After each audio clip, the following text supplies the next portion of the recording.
Halo adik-adik mahasiswa dimanapun berada, kita jumpa lagi dalam video pembelajaran ini.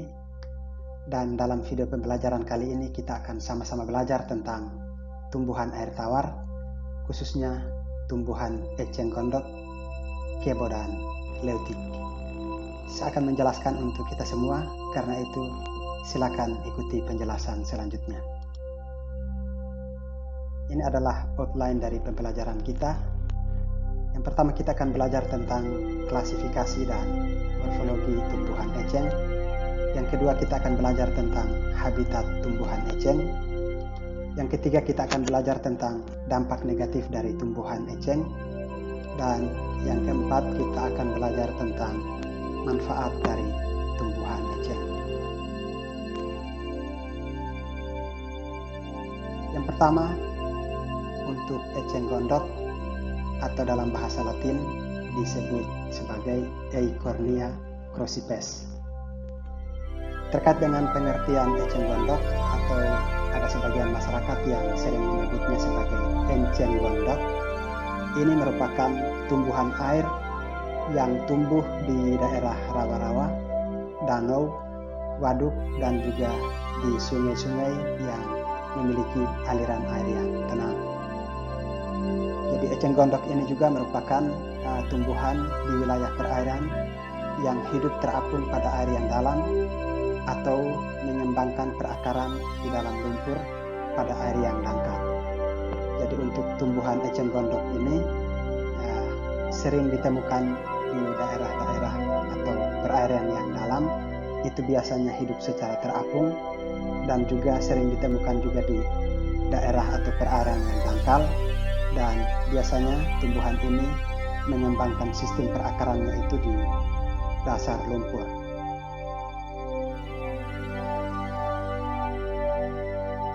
Dan berikut kita akan belajar tentang klasifikasi dari tumbuhan eceng. Tumbuhan ini termasuk dalam kingdom Planta, kelas Magnoliopsida, ordo Commelinales, famili Pontederiaceae, genus Eichhornia Kant, dan spesies Eichhornia crucipes.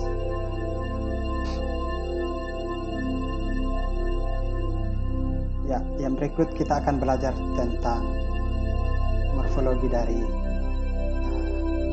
tumbuhan eceng gondok. Yang pertama, morfologi akar. Tumbuhan eceng gondok ini memiliki akar berbentuk serabut dan tidak bercabang, ditumbuhi oleh bulu-bulu akar atau serabut yang berfungsi sebagai jangkar agar supaya tumbuhan ini mampu untuk bertahan. Yang berikut akar ini dapat mengumpulkan lumpur atau partikel-partikel yang terlarut di dalam air. Itu terkait dengan morfologi akar. Yang berikut untuk morfologi daun. Daun dari eceng gondok ini termasuk dalam jenis makrofita yang biasanya terletak di bagian atas permukaan air. Dan di dalam daun ini terdapat lapisan rongga udara yang berfungsi sebagai alat pengapung bagi tanaman yang memampukannya untuk bisa terapung di permukaan air.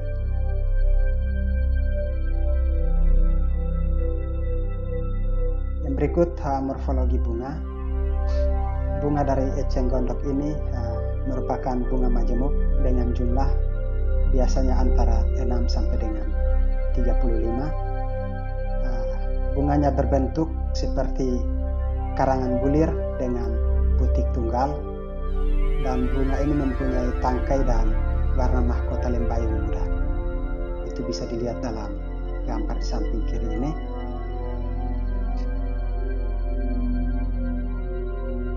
Itu untuk eceng gondok tadi. Yang berikut untuk eceng kebo, atau bahasa Latinnya adalah Monochoria hastata. Eceng kebo ini biasanya berasal dari Asia Tenggara dan juga Australia Utara. biasanya terdapat pada daerah rawa basah permanen atau di kolam-kolam air tawar, dan juga di lumpur-lumpur di daerah sungai, selokan, maupun sering juga ditemukan di daerah-daerah persawahan. Yang berikut eceng leutik atau dalam bahasa Latin disebut sebagai Monochoria vaginalis. Eceng leutik ini dalam bahasa Sunda sering disebut sebagai wewehan. Tumbuhan ini tumbuh liar di pinggiran sungai, parit maupun di kolam-kolam air tawar. Eceng leutik ini biasa tumbuh pada daerah dengan ketinggian 10 meter hingga 1550 meter di atas permukaan laut.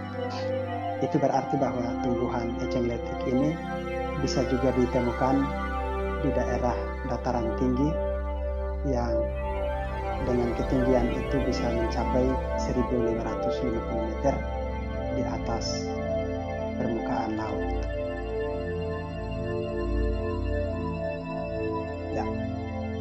Untuk ketiga jenis tumbuhan eceng ini, eceng gondok, eceng kebo, dan eceng leutik ini, kita bisa membedakan masing-masing tumbuhan ini dari beberapa bentuk morfologi. Kita bisa membedakan itu yang pertama dari perbedaan bunga dari ketiga jenis tumbuhan eceng ini. Yang pertama untuk eceng gondok, itu bunganya termasuk dalam bunga majemuk, dan bentuk bunganya ini biasa berbentuk bulir dan kelopaknya berbentuk tabung.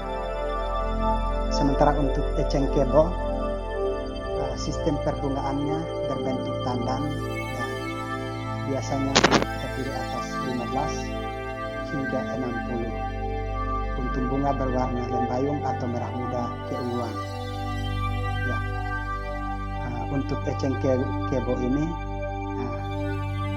bunga ini akan mekar secara beruntun mulai dari bagian bawah terus ke atas. Sementara untuk eceng leutik, bunga eceng leutik ini berbentuk majemuk, berkelamin ganda, tersusun juga dalam bentuk bulir, terus terlindung dalam ketiak daun pelindung. Terus biasanya itu bunga menyerupai mahkota yang terdiri dari 6 helai, tersusun dalam 2 lingkaran dan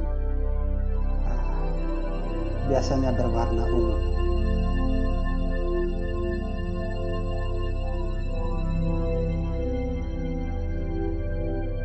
Selain kita membedakan ketiga jenis tumbuhan eceng dari bentuk bunga, kita juga bisa membedakan dari bentuk daun. Untuk eceng gondok, daunnya berbentuk tunggal dan berbentuk oval. Ujung dan pangkalnya biasanya berbentuk seperti runcing atau berbentuk meruncing. Pangkal tangkai daun menggelembung. Selain itu, permukaan dari daun eceng gondok ini biasanya berbentuk licin dan berwarna hijau. Sementara untuk eceng kebo, daun tunggal, bentuknya bulat telur, terus ini juga ujungnya meruncing, terus di bagian pangkal daun berbentuk seperti anak panah. Tangkai daun panjang berkisar antara 15 hingga 100 cm, bisa sampai 1 meter ya. Terus berlubang di bagian tengah. Selanjutnya untuk eceng leutik, itu daun membentuk lingkaran atau spiral, dan pada tanaman muda terkadang belum memiliki daun. Terus untuk daun tanaman yang sudah lebih tua, itu berbentuk oval lonjong. Ujung daun tanaman biasanya mengumpul, mengkilap, dan biasanya berwarna hijau tua.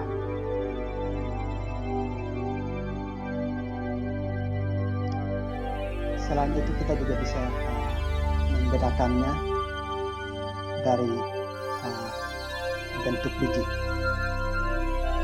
Untuk eceng gondok, bijinya berbentuk lonjong dan berwarna coklat tua.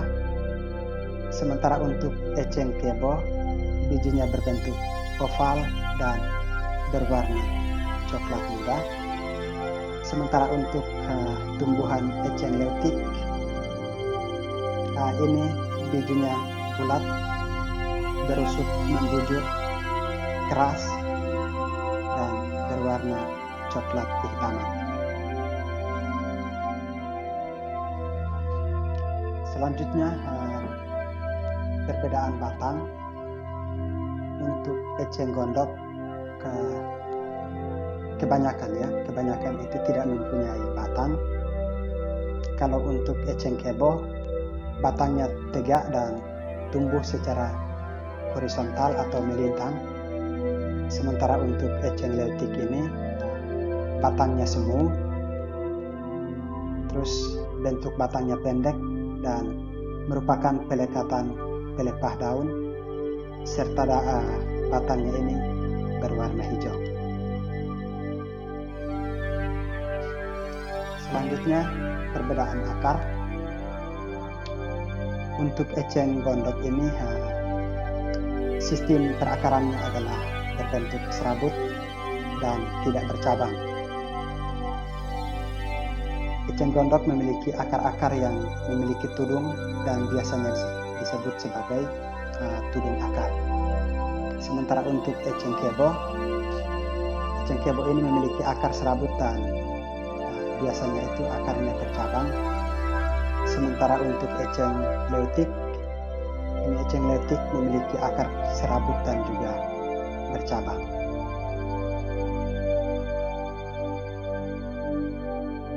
Ya, yang berikut perbedaan buah. Untuk eceng gondok, eceng gondok memiliki buah kotak dan beruang 3, serta warna buahnya berwarna hijau. Sementara untuk eceng kebo ini, bentuk buahnya adalah bulat memanjang, berkotak 3, dan di dalam kotak tersebut terdapat banyak biji.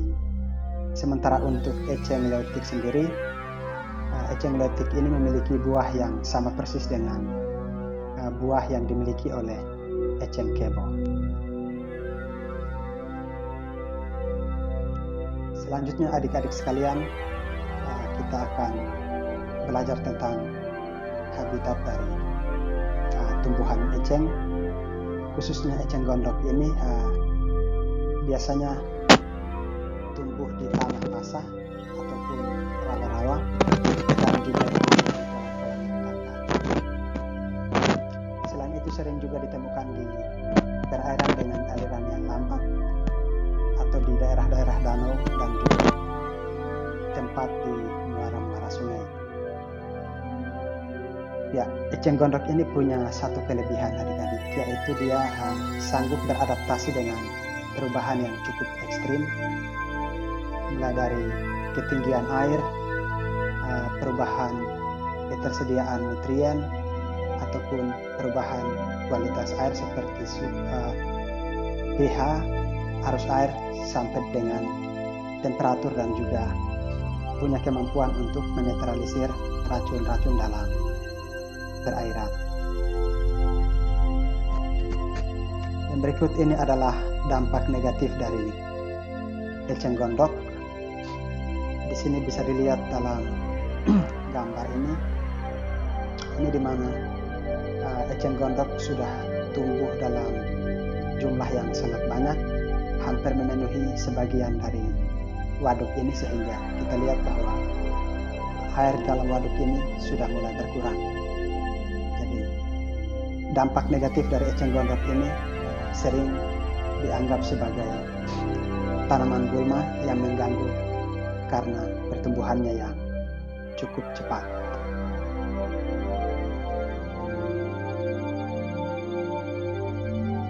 Yang berikut, meningkatnya frekuensi penguapan dan hilangnya air melalui daun-daun tanaman. Ya, Ini dikarenakan daun-daun dari eceng gondok ini berbentuk lebar dan juga cepat bertumbuh. Jadi ini mengakibatkan frekuensi penguapan yang cukup tinggi sehingga mengakibatkan air dapat hilang dalam waktu yang cukup cepat.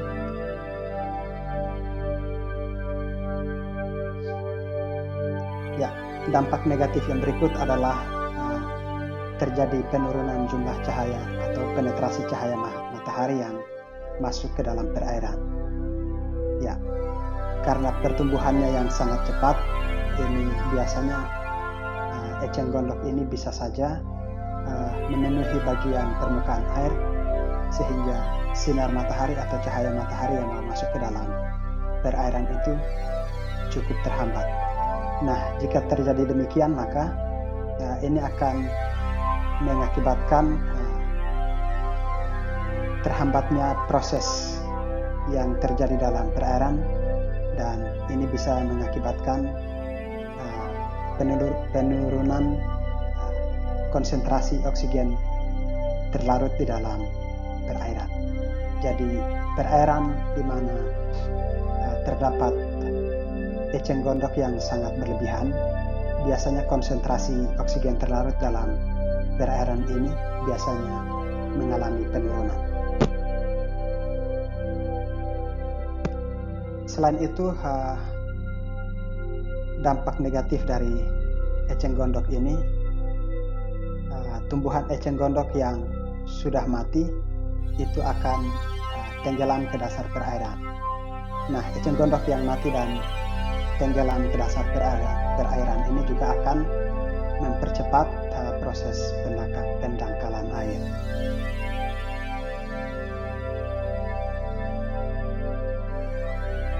Selain itu, untuk aktivitas transportasi bagi masyarakat yang masih menggunakan perairan sebagai alur lalu lintas mereka, untuk masyarakat yang hidup di daerah Kalimantan ataupun daerah-daerah pedalaman lainnya, itu masih banyak yang menggunakan sungai-sungai besar sebagai alur transportasi mereka, sehingga dengan adanya blooming atau pertumbuhan yang sangat cepat dari eceng gondok dan memenuhi perairan tersebut, maka ini akan menghambat alur lalu lintas dari masyarakat yang menggunakan perairan sebagai jalan atau sistem penyeberangan mereka.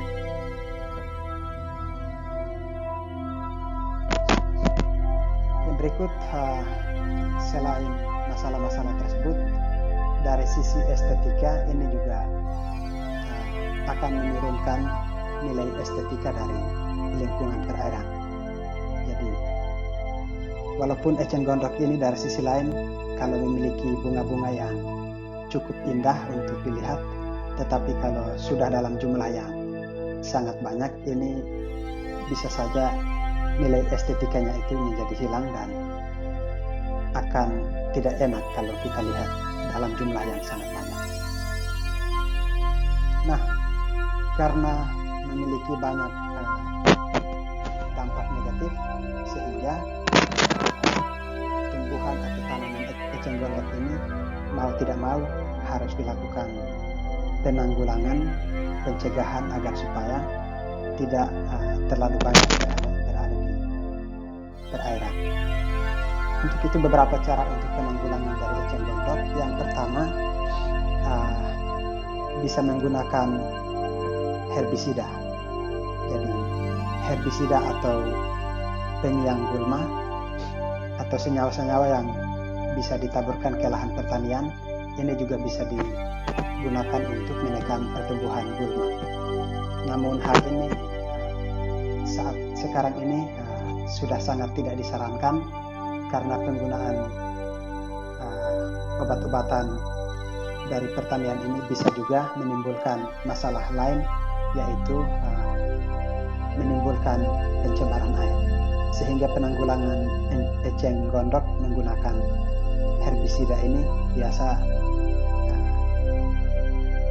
tidak terlalu dianjurkan untuk digunakan pada daerah-daerah atau perairan yang masih dimanfaatkan juga untuk kepentingan lain.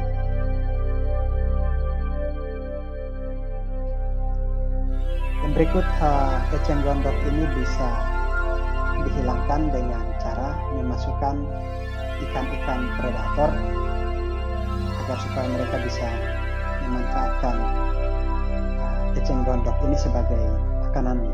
Jadi ada beberapa ikan seperti ikan koan atau ikan grass carp ini bisa digunakan untuk membantu menanggulangi pertumbuhan eceng gondok yang begitu cepat.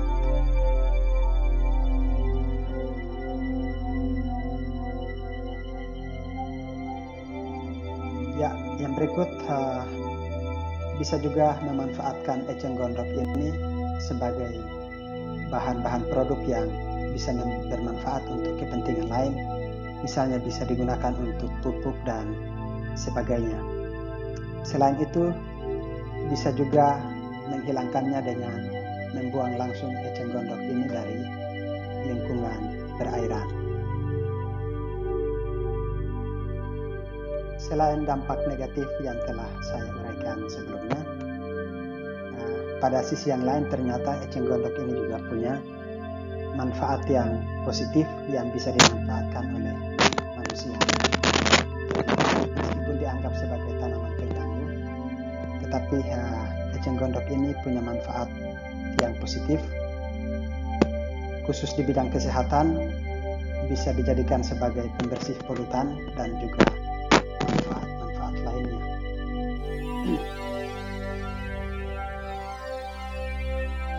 Ya, untuk bidang kesehatan, manfaat dari eceng gondok ini dia dapat dimanfaatkan untuk bidang kesehatan karena memang eceng gondok ini ternyata dari berbagai hasil penelitian dia mengandung banyak zat-zat yang bermanfaat seperti zat protein, karbohidrat, zat besi, kalsium, kalori, dan juga mengandung fosfor.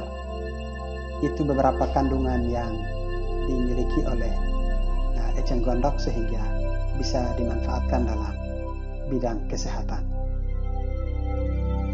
Selain itu, eceng gondok ini juga mengandung beberapa vitamin seperti vitamin A, vitamin B1 dan vitamin C.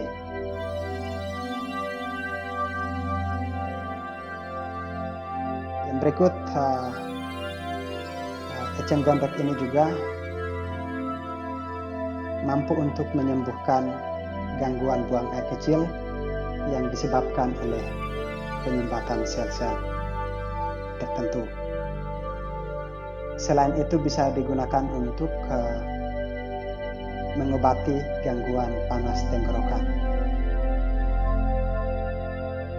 Berikut manfaat eceng gondok untuk bidang kesehatan, bisa digunakan juga untuk mengobati efek gatal pada kulit yang diakibatkan oleh ulat maupun hewan-hewan jenis lainnya.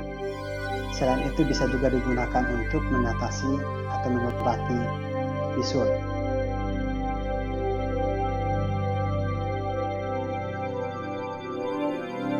Selanjutnya, adik-adik sekalian, ada juga manfaat eceng gondok yang dapat dimanfaatkan sebagai pembersih polutan. Ini adalah salah satu manfaat eceng gondok yang memang paling disoroti karena kemampuannya untuk membersihkan polutan atau logam berat yang ada dalam badan air. Dan ya, eceng gondok ini memang sudah terkenal, sudah banyak digunakan untuk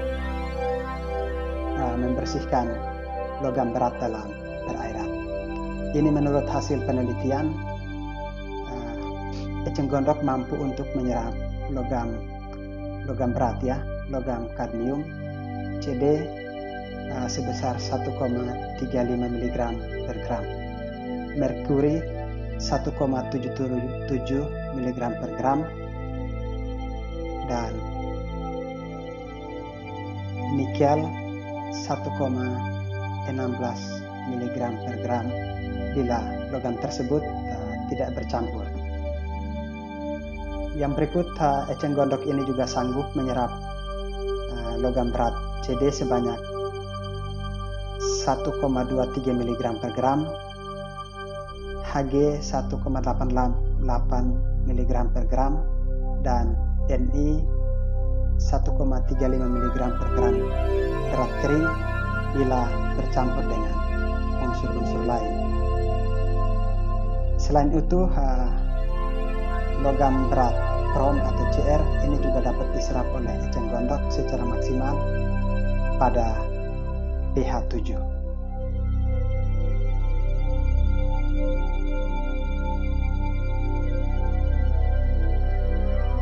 Yang berikut manfaat eceng gondok lainnya. Selain manfaat-manfaat yang sudah dijelaskan sebelumnya, eceng gondok masih punya beberapa manfaat lain. Antara lain, eceng gondok ini bisa dimanfaatkan sebagai pupuk organik. Selain itu, eceng gondok juga bisa dimanfaatkan sebagai bahan bakar biogas. Selain itu, eceng gondok ini dapat juga dimanfaatkan dalam industri kerajinan tangan dan furniture.